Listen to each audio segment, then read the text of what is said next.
Magandang hapon mga kabay. So ito yung last na estimate ko sa job number na 39499 liter G. Ito yung pang 10 mga kabay. So ito mga kabay, gumagana siya pero wala siyang binubuga na init. Ayan po. Wala.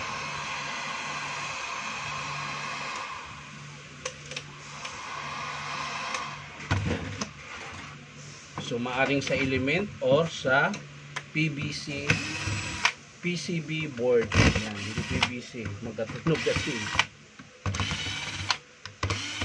Sa kanyang PCB board.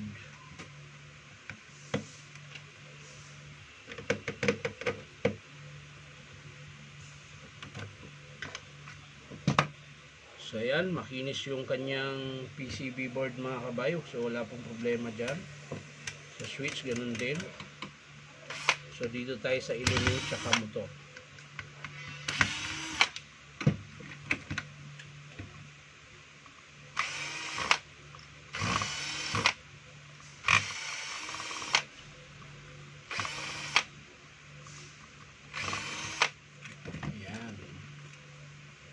So ayan mga kabay, kitang-kita kaagad.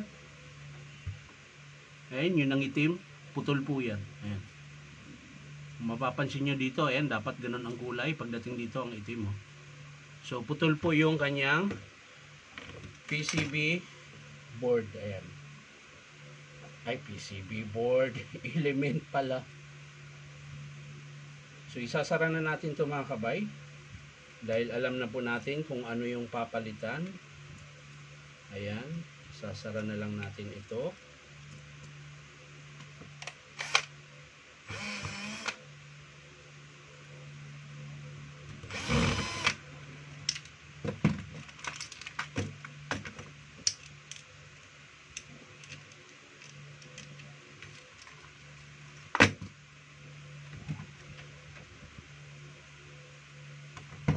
Hoy, makisama ka naman.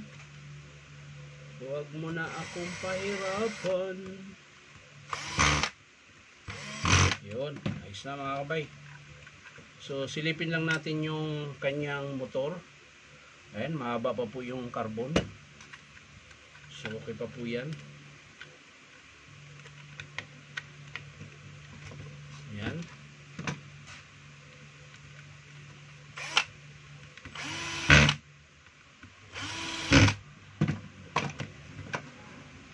Tapos na ang ating repair mga kabay.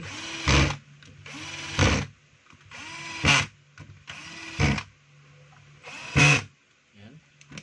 So maraming salamat mga kabay sa panunood at palike and share na rin po. At syempre po baka naman po pwede makahingi sa inyo ng isang subscribe dito po sa YouTube account na Inom Tabay. So maraming salamat mga kabay. Bye bye.